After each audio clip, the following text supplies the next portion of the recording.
for them. So let's continue with cyborg bodies.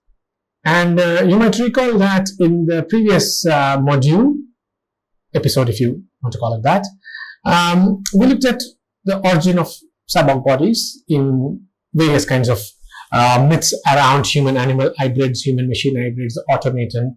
And we noted that there are human-machine hybrids, human-animal hybrids now.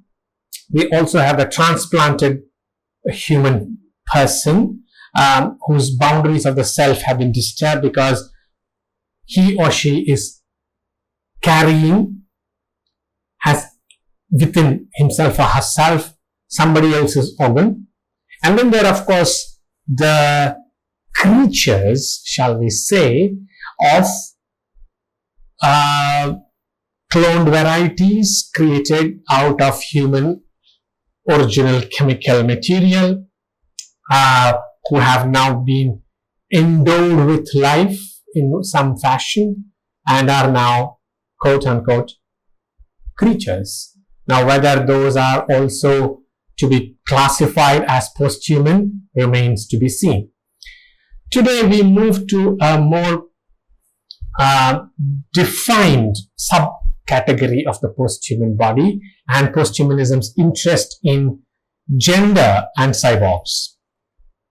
And a lot of this stems from pioneering work by Donna Haraway early in the 80s and 90s, and of course continuing through the 2000s, where Donna Haraway argued that cybernetics might challenge gender inequality by creating a new world and of course a new being. She proposed that since the cybernetic organism, the cyborg, is a mixture of nature, which is the flesh and blood body we all possess, are born with and die with or die of. Since the cybernetic organism is a mixture of nature and culture, it's partially human and partially machine. So that's why it's a mixture of nature and culture.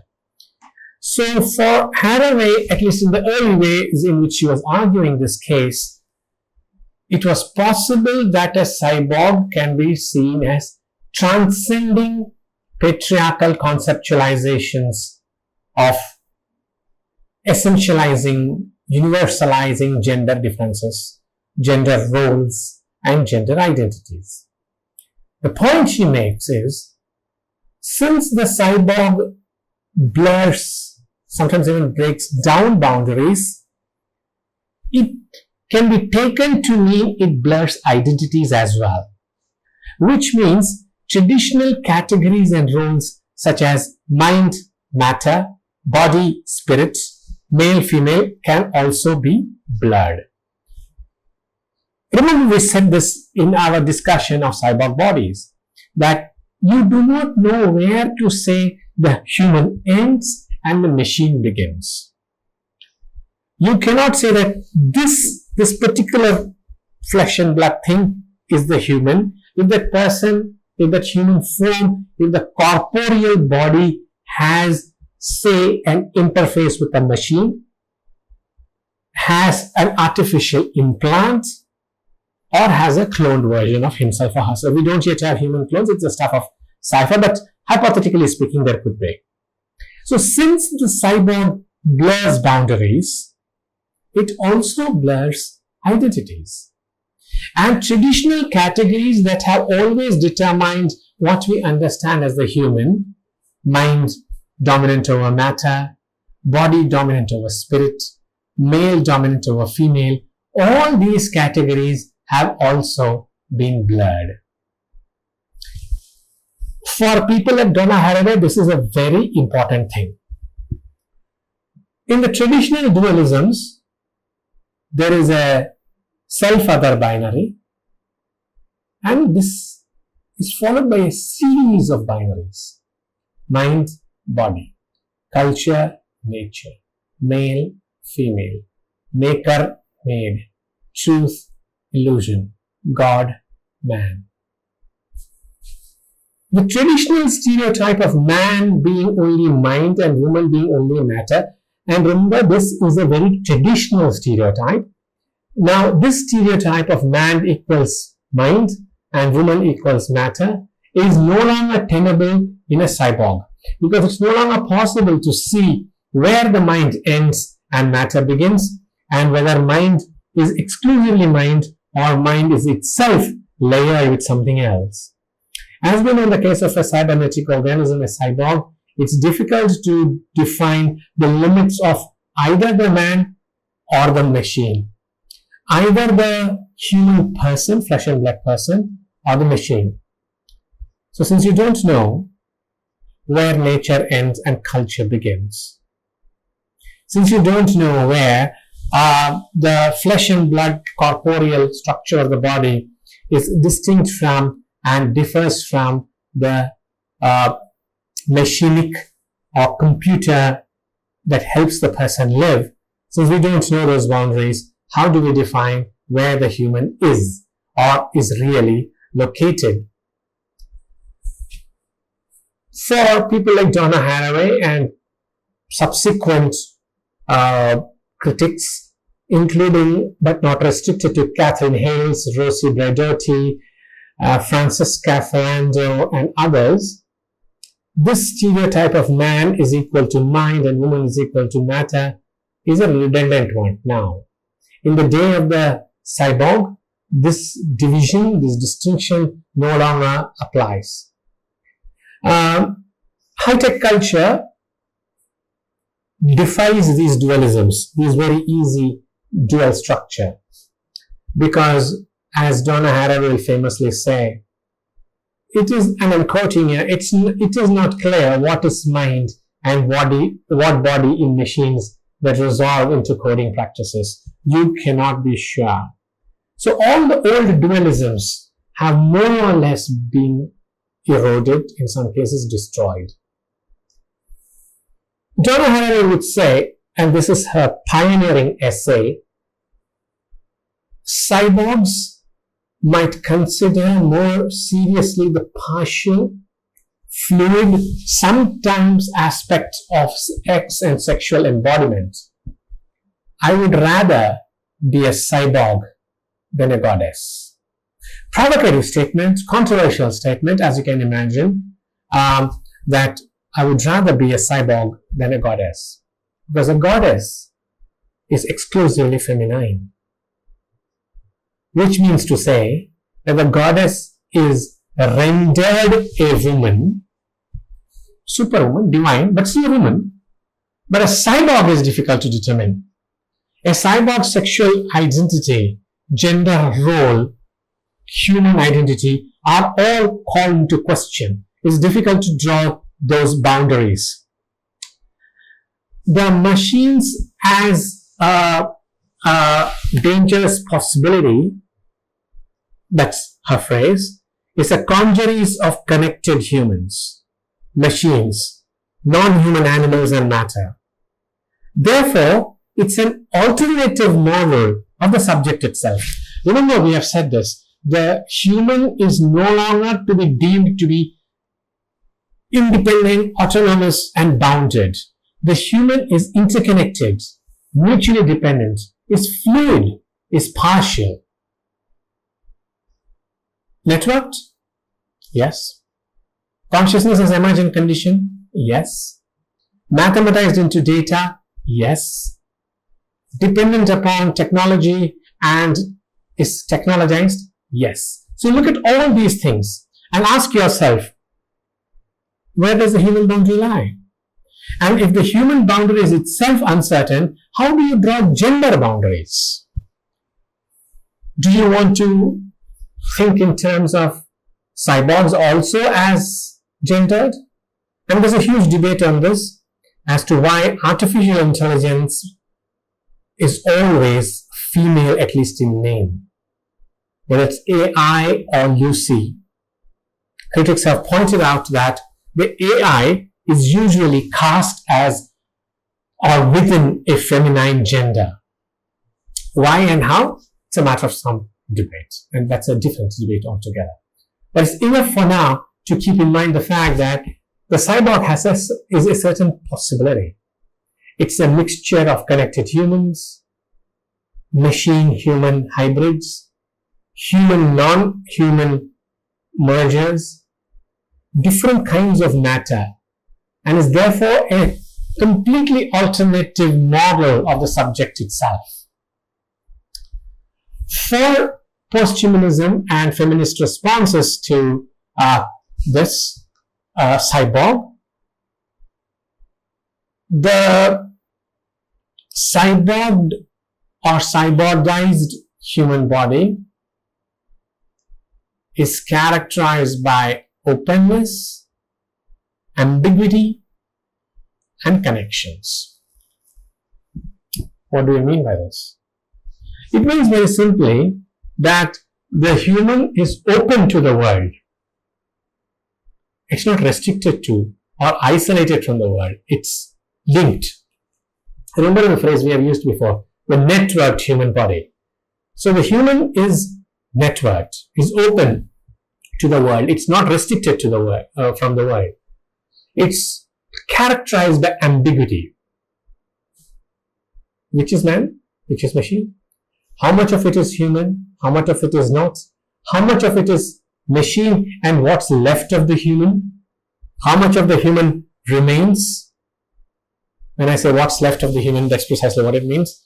To use the example I've given before, if you have a transplanted organ from another organism, are you just you, or are you you plus that organism? Is that organism part of you, and are you a part of that organism? For feminists, this kind of cyborg condition is more pluralistic, more plural, more multi-layered, gives more options. You do know that in some sci-fi, the gender roles are called into question. Think of, say, Ursula Le Guin's The Left Hand of Darkness. Gender switching is a common practice. It's a different species of being. Which means to say the cyborg is potential. It can be this or it can be that. Then, of course, there is the fact that the human being is connected with the world via technology, which means the human being is a networked being. It's embedded. It's connected. It's not, emphatically not, an isolate. This leads critics like Stacy Alaimo to make the point that bodies are transcorporeal. Transcorporeality is an influential concept enunciated by Stacy Alaimo, who notes that we share our bodies with other bodies, which means, and this is her environmental humanist trajectory of thought, if we are transcorporeal, if we share our corporeality with other creatures, then it follows that if there are toxins in the air, all our bodies will get it. Transcorporeality is not just the fact that we have the same anima. Remember the argument made very early on that humans, like other creatures, are animated by a vital force, right? Now, in that case, we asked, if all life forms have the same vital force, then how do we create a hierarchy of human beings? How do we create a superior race of life forms that can then dominate over the others? Now, if we were to extend this argument, as has been done by people working on environmentalist narratives and toxic body memoirs, transcorporeality means that you share your toxic identity. And I don't mean toxic in the cultural sense that we use today about toxic masculinity and toxic work cultures. No, I'm speaking very literally of toxins. So suppose you have toxins in your body. Where did those come from? The risk involved in contemporary times is that you, because you are a part of a larger network of bodies, those bodies which have got toxins in them also share the same space with you, which means to say, excuse me, there's a transcorporeality which is toxic in nature, combined, brought on the same plane, placed on a continuum, because you share not just bodily corporeal conditions of weakness, but because you are porous. Your bodies are porous. You ingest toxins. You ingest various organisms, which means to say that our bodies are linked to other bodies. Go back to the early point we have made about consciousness as emergent, both embodied and bodies that are embedded.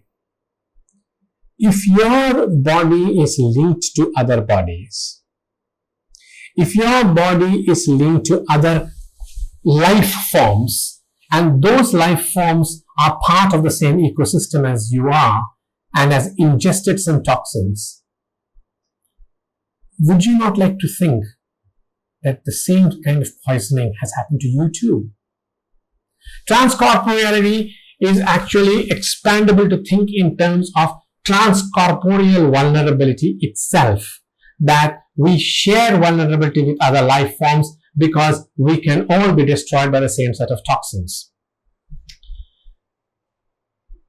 To return to the cyborg, the significance attached, the value given to the cyborg as a hybrid in post-human thought has become in the recent past a little bit of a controversy.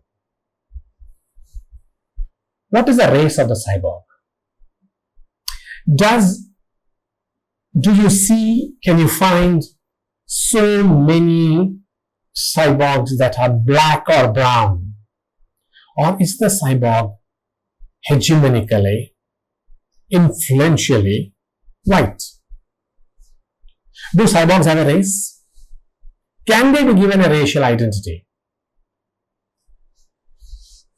When you think of those terms, whether race and ethnicity are concepts and ideas to be attached to the cyborg, then you have a different set of problems.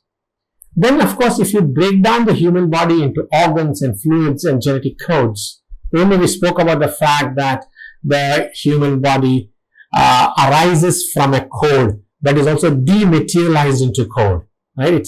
It comes into code form, it converts the code form into flesh and blood. So it works at both dematerializing and rematerializing modes, right? We already looked at that. Now, the question that people like Anne Balsamo asked very early is, when the body is fractured into functional pairs and molecular codes, where is gender? What happens to gender identity? Right? So, we give some importance to the cyborg, but we should not also forget that the cyborg also is meant to trigger questions about race, questions about ethnicity, questions about identity. Because what race is a cyborg? What community is a race of cyborgs? Take horror films, eco-apocalyptic thrillers, look at techno-science and films. You will discover this problem that people are talking about what race is a cyborg.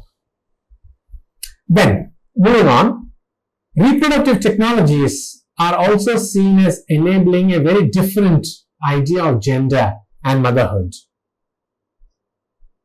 The IVF mode alters the idea of not only sexuality and modes of sexual reproduction, but it redefines gender roles such as motherhood. What do we understand by kinship? Kinship has a certain bloodline argument, right? Down the family tree and things like that. But if everything is created in a laboratory out of genetic materials through processes of cloning, then where do you pitch the question of identity? Following from that, where do we pitch the question of family or kinship? If the process of reproduction was shared by or even assigned entirely to machines, where did the human come from? Test tubes. Think of a response to that.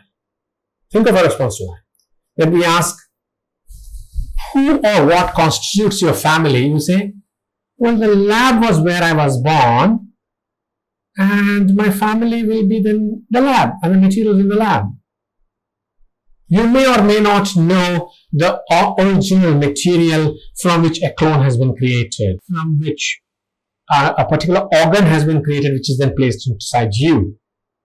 All of this goes to show that reproductive technologies are crucial because they redefine gender roles. Feminists are aware of the fact that these are potentially dangerous technologies because you have heard of surrogacy and surrogate wombs. You also know then that in many cases there is a link between high expensive reproductive technologies and capitalism, which often ends up exploiting women of color and women of the global south in the form of what has been called surrogacy factories. And out of those factories come children, which then the Western family will take on. But are these quote unquote surrogate wombs a part of the family? No. As you know, when you look at a cult text now, perhaps not the novel as much as the TV series and the film, The Handmaid's Tale. Right? What is the question of the family that arises in a text like that?